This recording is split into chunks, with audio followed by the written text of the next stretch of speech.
Oh, God. Young, brash, and flag-waving on Labor Day. From Brooklyn, Queens, the Bronx, everybody on Eastern Parkway.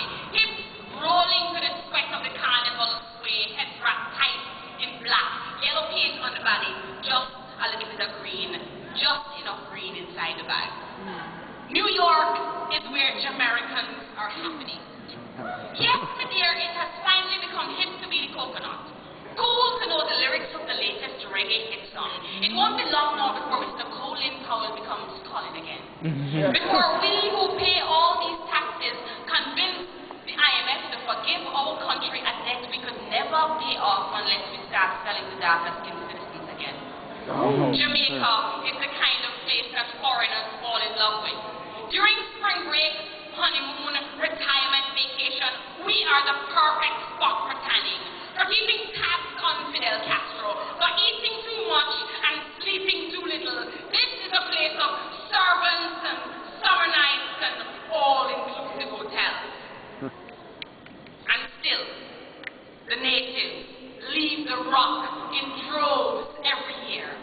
Every year we tear ourselves away from the warm holiday white people spend years saving for to become this metropolitan backdrop of props, hopping metal trains from Neanderthals and diggers to international Nubian pop princess.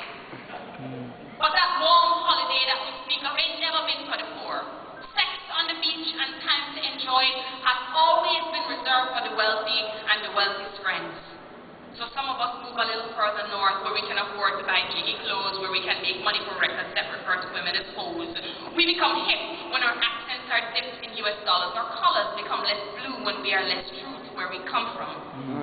It was only 40 years ago that West Indians had to paint the preferred sound of America over their Caribbean tongues.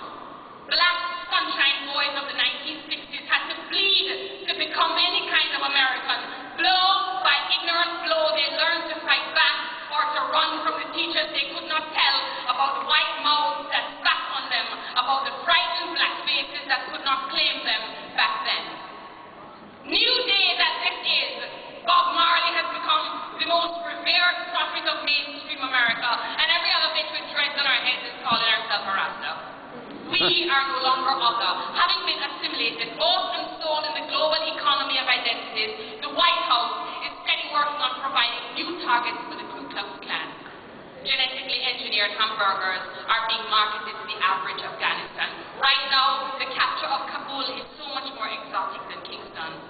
And now, my bags go unchecked in American airports. Only dark men with names that sound like Saddam and Osama and Ali stand at baggage checkpoints, soft shoes folded in hand, faces begging forgiveness for praying 5 times a day, for looking like the way they look like the East, like the oil we need for these air-conditioned cars, these shuttles we keep sending to fucking Mars, these luxury planes we need to carry bombs, to tear down structures that do not smell like the West. How many cultures can one country swallow before it explodes like a very tall building or two? Complete with a 747 rushing through.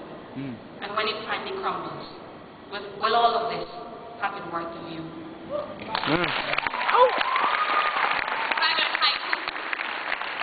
Okay.